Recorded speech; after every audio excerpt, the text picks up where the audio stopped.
Welcome back to the Rise Factor Conversations for Growth. Today's episode is one I know so many of you are going to take value from, especially if you're a BDM or stepping into leadership. I'm joined by the amazing Bridget Daly, who is the Department Manager of New Business at Ray White Victoria Cranbourne.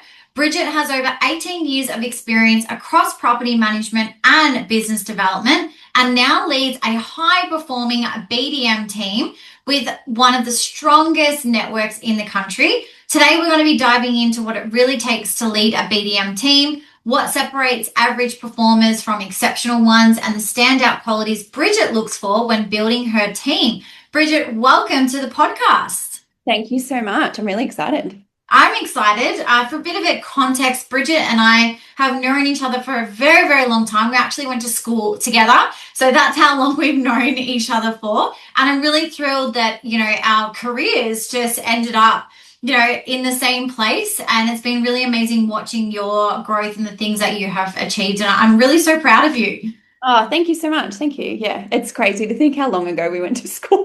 Oh, I know. Not showing our age or anything, but it was a long time ago now. Yep. Bridget, we'd love to just start. What do you think the biggest shifts for you going and doing your different roles to now leading a team? What was the shift that happened for you from property management, BDM, and now leading a team? I think it was almost like a deep down feeling. I knew I wanted more. And I think at the time, a couple of years ago, I even reached out to you because I'd done BDM for about 8 years. And then a few years ago, BDM was still a relatively new thing for a lot of offices. Obviously, being from the office that I'm from and Ray White Cranbourne, we were one of the very first to have a leasing agent, and that was me. And then we were one of the very first to try dabble in the BDM space and things like that. So I was really lucky to be kind of at the forefront of those positions. But the negative side was that for a very long time, there wasn't many people around doing it. And a lot of people that did it then went and did other things once they reached a point where they no longer wanted to keep going, or they thought they'd reached their cap, or they left the industry and COVID happened, all that stuff. So I got to a point where I knew I wanted more, but I didn't want to be a PM department manager. I'd done PM, that wasn't my thing. I didn't want to go into sales. I didn't want to go do, BDM or sales in another industry. So it was honestly a case of what's next. And I was just really lucky with my timing that I was able to come back here. But I distinctly remember someone saying to me that I'd created a problem for myself. And I still think of this all the time by pigeonholing myself into that role. And I was like, well, that's a bit of a negative way to put it, by pigeonholing yourself into a point where you had the financial success, you had the success in your role. And then as a business, they may have not wanted or had the opportunity or wanted to move you into another role because for them it wasn't right for their business. But also being told that I was pigeonholed was a bit of a negative connotation, whereas all it took was someone else, and where I am, to see it as an opportunity for growth rather than a negative that you'd reach your ceiling. Does that make sense? Yeah. Completely resonate with that. And obviously I worked for a Ray White office, and to be honest, Bridget, I felt exactly the same thing as you. I was like, what's next for my career? And I wanted to lead a team, and we had the capacity to hire more BDMs, but unfortunately I was pigeonholed. It wasn't an option. It wasn't something that the business was willing to explore. And unfortunately, I think that they missed out on a big opportunity, especially in the area that I service, and now leading to, my trajectory, but completely resonate with that. And I think a lot of people listening will also resonate. I want to touch on, team performance, because every office wants a strong BDM function or growth function. And so from your perspective and your years of experience, what do you think separates an average BDM team to a high-performing one? Yeah, and I think that's probably changed with me being here. I think for so long, or for a lot of people, you put high performance in a basket of those people that get up at 5 a.m. and don't stop, and they're in the office by 6, and they don't have a life outside of real estate and things like that. And I think that is setting people up for failure because it's 2026 and that's not the norm. So high performers need to just be really self-aware and have balance between work and home. And I think that's probably one thing where the word now for me is a little bit like, oh, you can be high performing without being on 24/7. Mm. You are still allowed to be yourself. One thing that we've done really different here is, and it was probably about 12, 18 months ago, identifying that not everyone is the same. Not every BDM is the same. Not every sales agent is the same. You can see someone at the top of their game and they're still themselves. And you actually find that it's those people who maybe 5, 10 years ago we would have laughed at and been like, they're not the cookie cutter. You know, they're not wearing the suit and tie every day. They're not doing the same scripts and dialogues every day. They're not doing that. But Mm. they've stayed true to who they are. And over time, they've actually gone forward to have more success because they probably get more longevity out of themselves because they're being themselves and they're enjoying it. Yeah. I think that's one thing that's been really different for us and finding each. So we've now got 4 BDMs. They are all so completely different Yeah. in their approach, in their strengths, in their weaknesses, and what works for one might not work for the other, but they're still getting the same results. And I think it's because they've been true to themselves. Yeah, yeah, I really love that.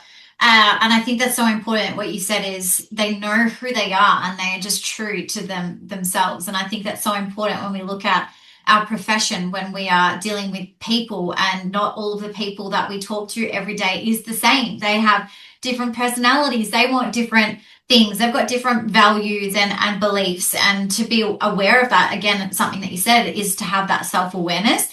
I think, Bridget, another thing that I'm seeing now in the BDM space is there is a lot of mums who are BDMs because it offers like flexibility. I would love your perspective on this. And this is going back to another thing that you said. Now it's like people want balance and we don't have to always be on. And I remember a time in my life as a BDM where I felt like I always had to be on and I had to work 12-hour days. So how have you then found that balance with your BDM team so that they don't have to think or feel like they always have to be on with the team culture? Yeah, yeah. I think you have to come from a place where you explain to them why you're saying things like go have lunch. I'm not saying go have lunch because I don't want you here, or do you know what I mean? I'm saying it because you need to step back for that hour. Like leave the office, go have lunch, stop what you're doing. I'm not saying, like, I know one of them, for example, has a swimming lesson with his daughter on a day off. It's his day off. He works a weekend. But if I see stuff in his calendar that day, or if I see too many late appointments in his calendar that night, I've spoken to his partner enough times at events. I know that she's going to crack it. And I'll say to him, hey, I've noticed, like, can you make sure that maybe tomorrow you head home at 4? Like, Mm. again, from that point of view of like, what would your family think of you if you're not home and you're pushing and you're pushing and pushing? That's going to cause resentment at home. But Mm. then also, you are going to burn yourself out. And what could be a 10, 12-year career will be over in 3 because you'll build a resentment for the role as well, because it's just absolutely eaten you alive and you've churned and burned yourself. So I Mhm. think that's really important. And just being flexible as well. One thing I know that was really important. We used to, I know when I started real estate, everyone did their routines at the same time. Everyone did their condition reports at the same time.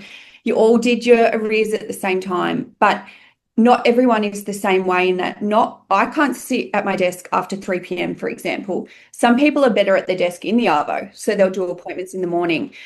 And originally I had a structure where I said to the team, like, AM is for prospecting, PM is for listings. And it was just, I don't want to see you after lunch because I want you to be out.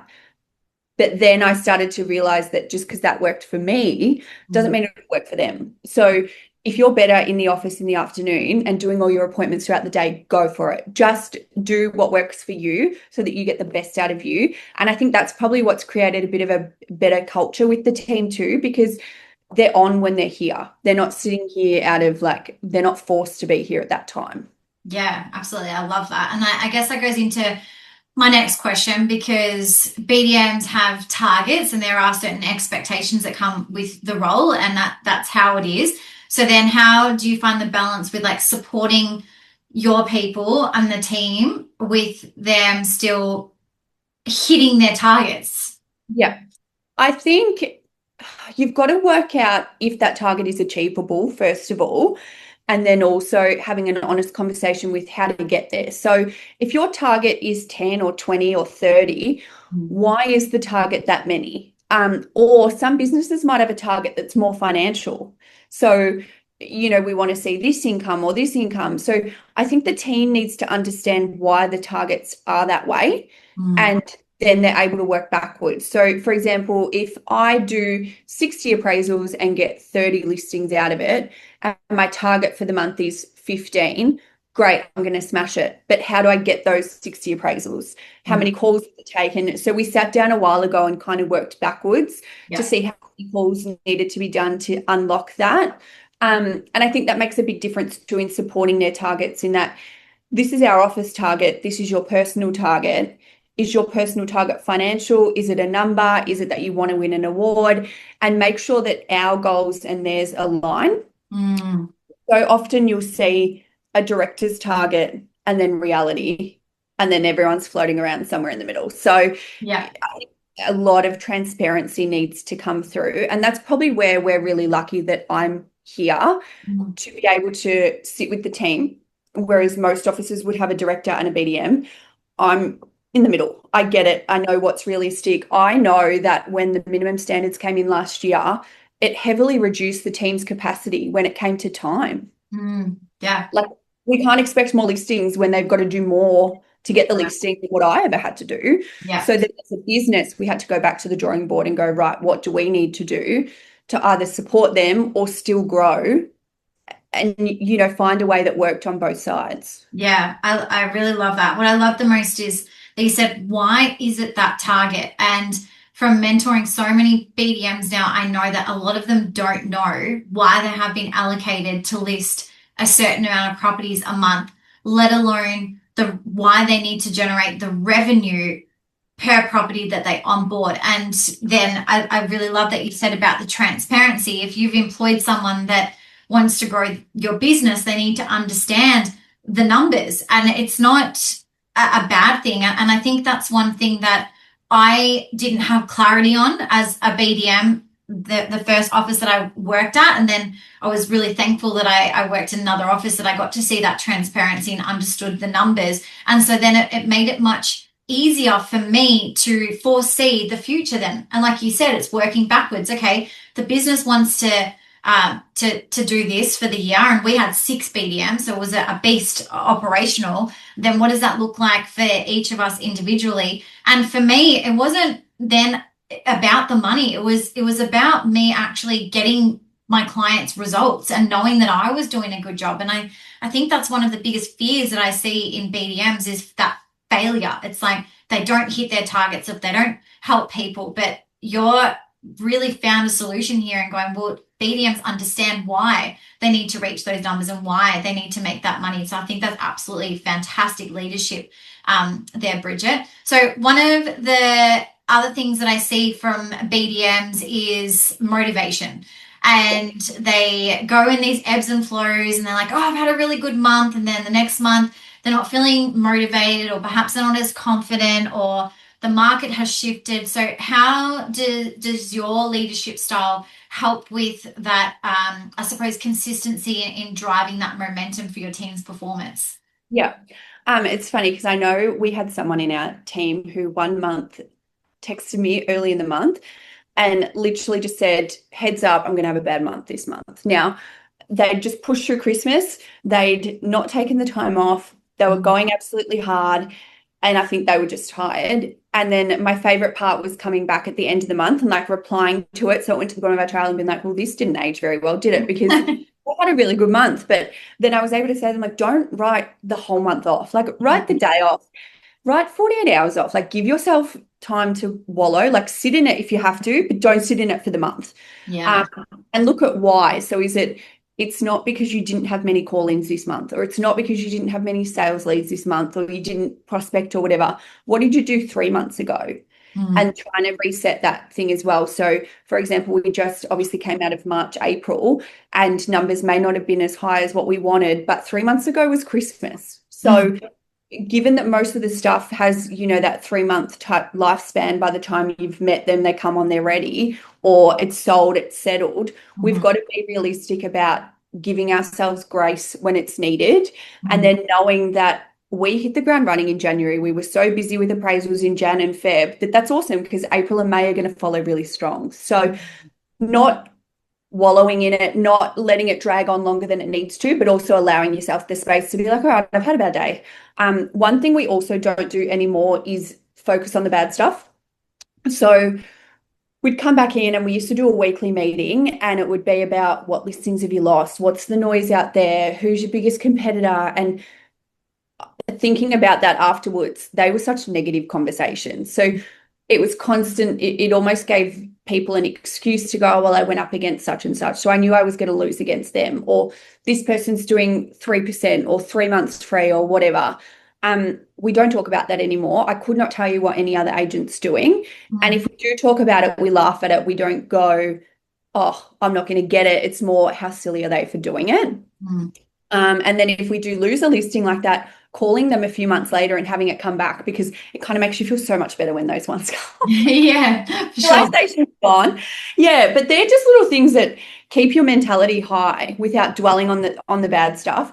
We also have tried to be really active in our team's WhatsApp lately. So because we are a team within a team, Mm. we've got new business, which is leasing and BDMs, and then we have our hosts as well, our casual hosts. We've got so many different group chats that it was almost like, where do we fit in? So what we do now is just in our little team one, because we're the only ones that know what each other goes through, Mm. dropping in the new listings or dropping in lettings that have leased really well, or little like wins constantly throughout the day. I can see my phone now going off with new listings and someone's leased something quickly and stuff. So it's all happy stuff rather than this door was left open or this key's missing, like just removing the negativity. And I think subliminally, Yeah. that's keep your team going without even having to try do anything extreme. I mean, we do cultural stuff in our office all the time, but they're just the little things that day to day you've got to give each other a pump up. Yeah, yeah. I call them tire pumps. Yeah. What do you have a name for your WhatsApp group? Oh, I think it's just new business. Yeah, new business team. It's not that exciting. We do have our director in there and stuff, but sometimes Yeah. it gets quite funny in there too. There's a lot of banter back and forth. And yeah, just that sort of stuff. Like, we're all human. I don't have to be some stiff person just because we're in an office. Like, give it to each other, keep it light and fun, because if you want to be here, you'll work better because you're happier. Yeah, for sure. I remember like being WhatsApp groups and with the BDMs, and we would share, like, you would probably relate this to going to an appraisal and we had to put slippers on for in the house. So we would just send like photos of our feet with slippers on, just like funny things like that, or one day I was at an appraisal and they were in their pajamas. And so it was just like light-hearted and funny things that obviously BDMs can relate to with the Yeah. experiences. So I think that's amazing. It all adds to that light-hearted, culture, which is essentially what we want with working in a BDM team. So I think that's great. Bridget, one thing I speak about a lot is confidence and connection in the BDM space. Why do you think BDMs would struggle with their confidence and their connections in the BDM role? Honestly, probably if you're not being authentic. So if you are trying to put on a mask, because, Mm. for example, you reach out to an accountant and so you try use words that aren't natural to you and have conversations that aren't natural to you, you're going to go in so uncomfortable. You're probably not going to come out thinking you'll get the lead or the referral or whatever you need. I think if you open it, you could even make a joke out of that and be like, hey, you're the accountant, I'm the BDM. Let's not pretend that we know what each other does. But if we want to both help our clients, let's do that together. And I think those are probably where you need to just be honest and be true to yourself. Mm. Going into listings with people that you might think, I know that I've had BDMs in the past who have been told they're too young, and then they wore that like a chip on their shoulder. Flip the narrative. Yeah, I might be young, but I've got more time on my hands. I don't have to leave for school pickup. Do you know what I mean? I don't have all of these other things that might come with someone who is a little bit older, or also go try push towards those leads that would relate to you more. So maybe don't hang out in a space with older people who tend to relate to, they've had their property for longer than you've been alive and stuff like that. Go try meet builders, go try meet supervisors who are a little bit younger. You might relate to them a bit easier. Take them a slab on a Friday. They're happier, you're happier, you end up with leads. Like just hang out in a space where you feel comfortable because the confidence will follow and you'll start to just stack on from there. Yeah, I love that. Take action first and then the confidence will happen. Yeah. All right, so this is a big one, especially for anyone who is listening that wants to grow in this space. When you're hiring or developing a BDM, what are the standout qualities that make you think, yeah, this is the person that's going to succeed? I think having just done this again, we've just grown our team again, and I spent 4 or 5 months interviewing, doing coffees, things like that. Some things were I definitely met people who just thought they were doing BDM because it was easier and a step back from maybe sales or other things. Mm. The BDM's not easy. Like we can make Definitely not. it's not a step back. If anything, it's probably a step up or a step across. And for me, having people come to me going, "Oh, I just needed a break." Firstly, that's a bit of a slap in the face to anyone in the industry because it doesn't come with a break. It's a Mm. job regardless of what you do. It's going to take effort, it's going to take time.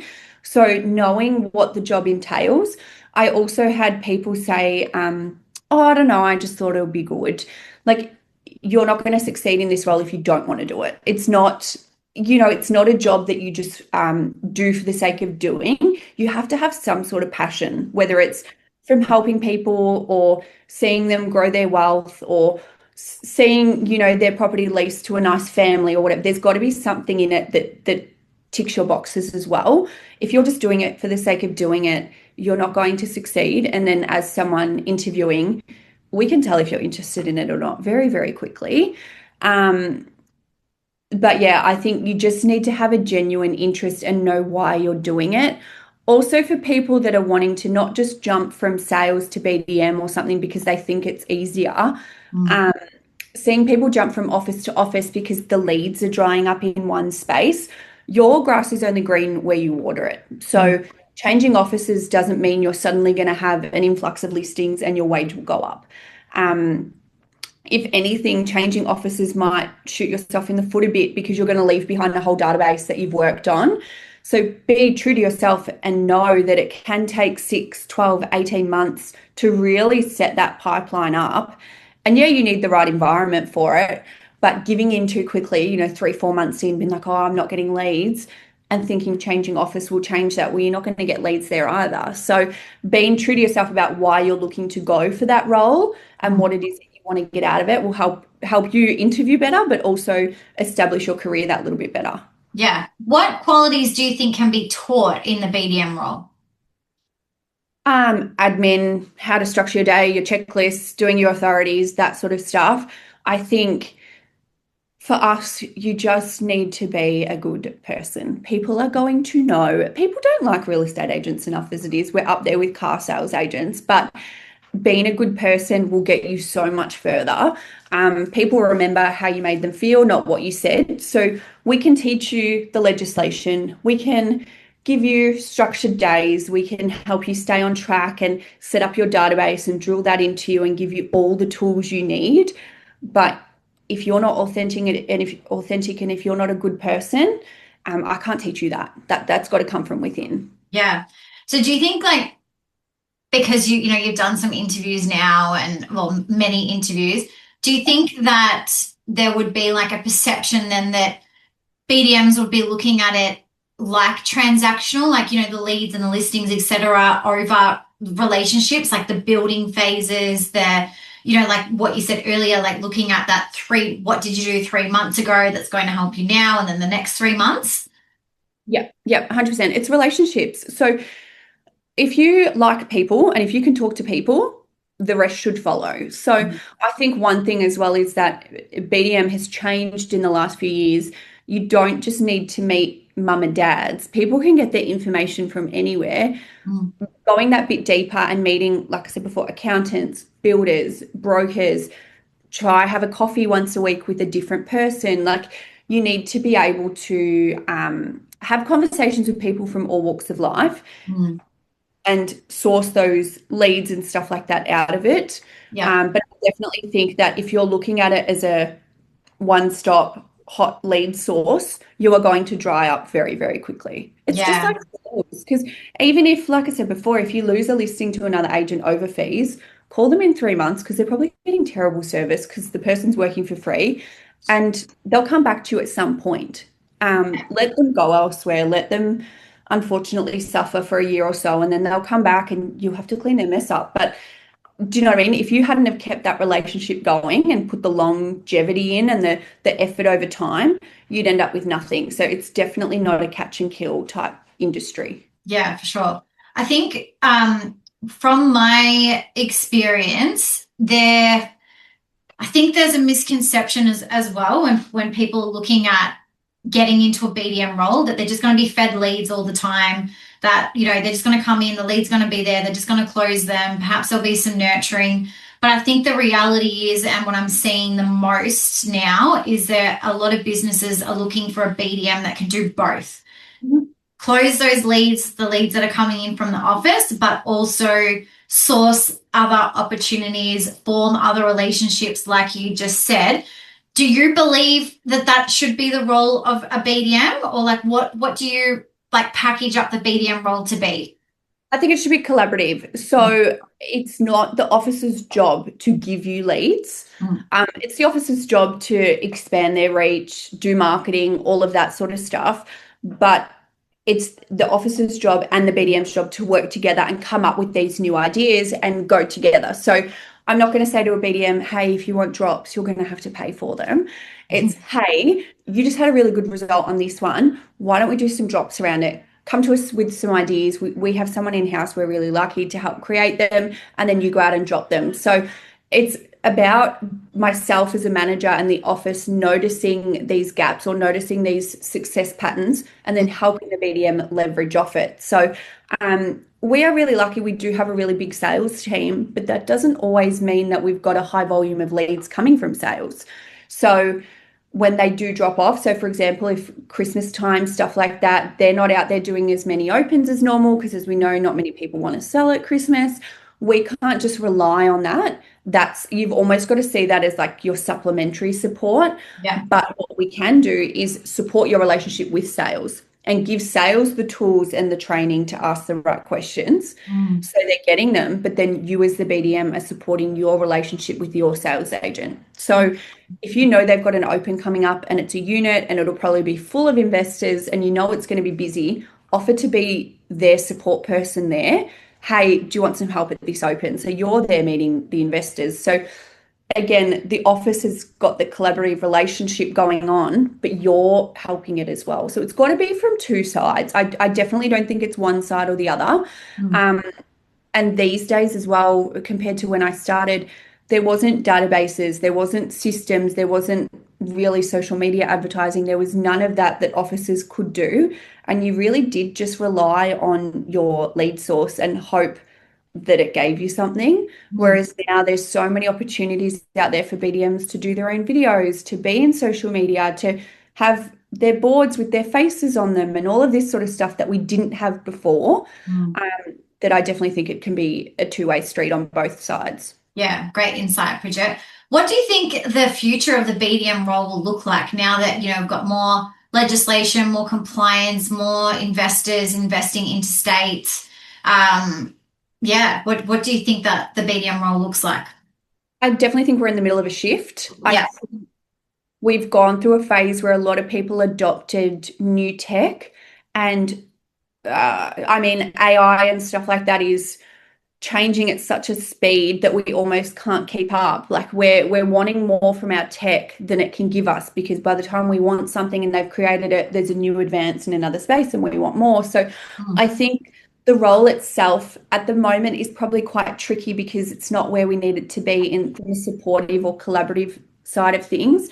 we've had so many changes thrown at us from compliance and then minimum standards and then whether or not the government changes all these tax incentives and negative gearing and stuff. There is a lot of noise out there as well. Mm, So I think the space you need to be more educated than ever before as a BDM mhm. because owners can find the info. Yep. So no longer can you just rely on giving them a CMA. So I Mhm. think in that regards, BDMs in a space will need to become more and more educated and find the info. So spend time upskilling or learning about something or ask a broker what's going on. We did training recently on how the whole petrol situation and all of that overseas actually affects our landlords in the living room. And it Mhm. was so powerful because now we know we're having owners asking to split their payments for things more than ever before. So being more educated as a BDM, Mhm. um, but also you need to be more present because I think empathy is going to go a long way. A Yeah. lot of our owners probably invested as mum and dads, Yep. or a buyer's agent has helped this person buy this house, but they don't know why. They just know it's a good thing. So Mhm. being really empathetic for people it's a tough time out there. So you Yep. don't want to automate too much of your business that takes you away from being a person. Um, but you want, I think the way the whole industry is going is we need more automations in the back end, but we need to be as educated as present as ever before. I love that and completely relate and agree. I think but I've been using this word for the last 4 years and I'll keep using it. And so you said empathy, but the word that I have is care. So the way that the care for yourself, first of all, because going back to what we spoke about earlier, is that self-awareness, who you are, that authenticity. Then that filters through to then the care for your clients. Like, what is it that they're actually looking for? How can you support them when, I mean, I've been seeing so many things at the moment, Bridget, because just there's so much noise out there. And, people are calling landlords greedy and then that they should just treat it like a business when it's like, hang on a second. If someone has spent years saving up a deposit, of course they're going to be fucking emotional when it comes to renting out their property. Like, you can't expect someone not to be feeling all the things, especially in Victoria, where landlords know that there are more risks now because of our legislation changes. Thank you for our fucking government for doing that, by the way. But so yes, it's like we need to showcase, hey, we understand that these have all impacted the market, how, there's more care that we need to place now when screening renters, marketing your property and being able to showcase that. And going back to what you said is educating yourself. And I think, I laughed earlier when you said that people think like it's easier being a BDM. It's definitely not like we list a property, sell it, see you later. It's we're managing someone's asset for a very, very long period of time. And with that becomes a lot of responsibility on the BDM to get it right at the start. Yeah. And then how we continue to assist someone and care for them throughout their entire investment journey while things change. And who knows what our government is going to throw in next when it comes to negatively gearing and capital gains. And so, like, gear up BDMs because, yeah, we got to keep being educated, informed, and showcase that we care about our clients.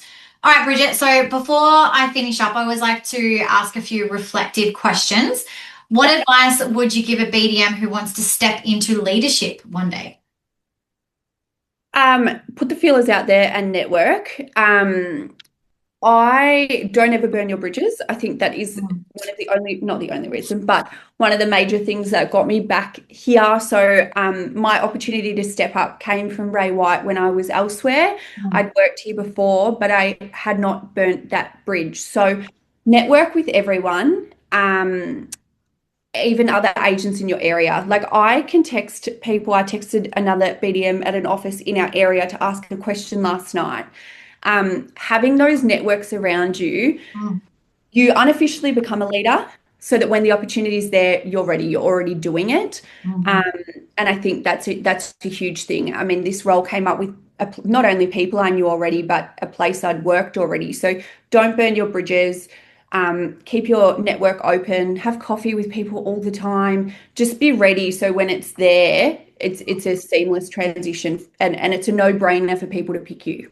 Yeah. I used to catch up with the BDM that worked next door, like literally next door to my office, because it's like who cares if we go up against the same client? That's fine. Like, I'm going to put my best foot forward. You're going to put your best foot forward. But it was really nice to just speak to someone else that was going through the same things, having the same conversations. Because I always believe that we're not actually competing against anyone else but ourselves, right? In that moment.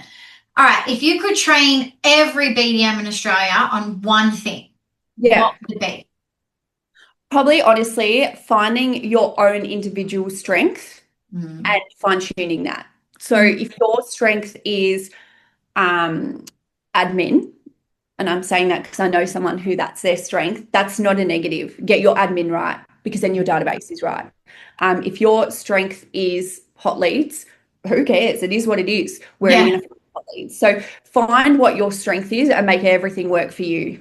I love that. Yeah. Bridget, thank you so much for Okay. sharing insights today. There's been so much in this conversation that people can take away and apply immediately. And I really just want to thank you for your honesty and transparency and for always being you. Like, I love it when we do get to catch up and have a chat. And so I really appreciate that we were able to have a conversation live today. It was awesome. So thank Yeah. you.